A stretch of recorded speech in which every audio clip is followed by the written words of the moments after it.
Perfect square. So let us see what number we can call it as a perfect square here. When you come to this small definition, a number whose exact square root can be obtained is called the perfect square.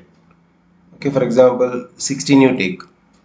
The number whose exact square root can be obtained because square root of 16 is equals to 4.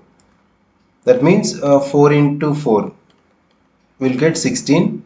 So that is 4 square is equal to 16. So square root of 16 is 4. That means the 16 is the perfect square. Okay, we can see the same examples. Even decimals 1.21. So 1.21 you can write 121 by 100.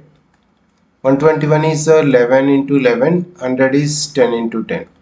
So 11 by 10 whole square. 11 by 10 is 1.1 square. That means 1.21 is also perfect square. And this is the symbol. When you notice the symbol, already we know that this is a square root. So square root, actually this is a root symbol. But if you imagine it's a 2 square root, if it's a 3 cube root. So this is the root form, is a letter of the Latin word radix, the meaning a root. From that word they made. So we have the square root topic or no, just actually 2 it is. This only we can call it as a root. If you imagine there's a 3 is a cube root. Okay, fourth root. Similarly square root. But if for the square root we no need of keeping 2 always. Just will write the symbol like this.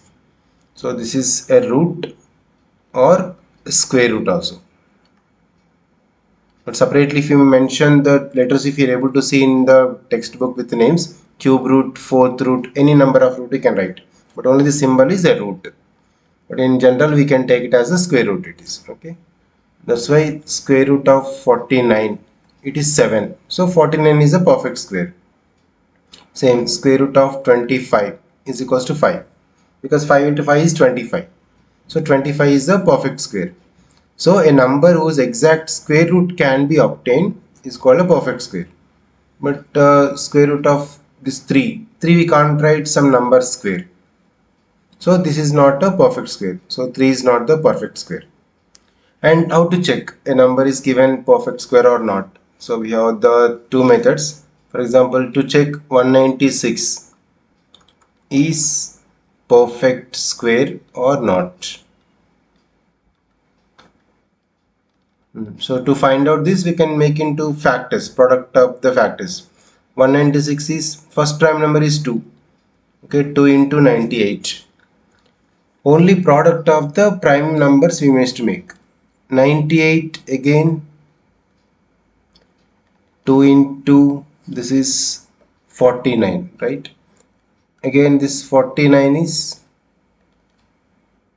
7 into 7 because so finally 2 into 2 into 7 into 7, that is equals to 196.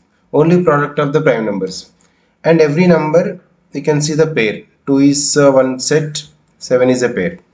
If you can group in pairs, then that is a perfect square. If any number, if you write the product of the prime numbers, the group of sets, if you can make the pair, that is the perfect square.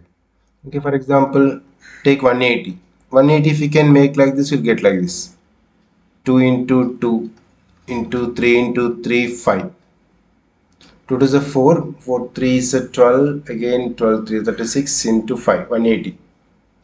If you can write product of, here is a 2 is one set, 3 is one pair, and 5 is alone it is. So it cannot be group in pairs. One factor 5 is left. So 180 is not perfect square. Okay, and making this finding the prime factors also, the prime factor method we'll see.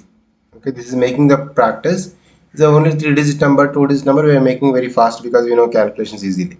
If any big number is given, how to find out the square root of a perfect square number using this prime factor method, let us see now.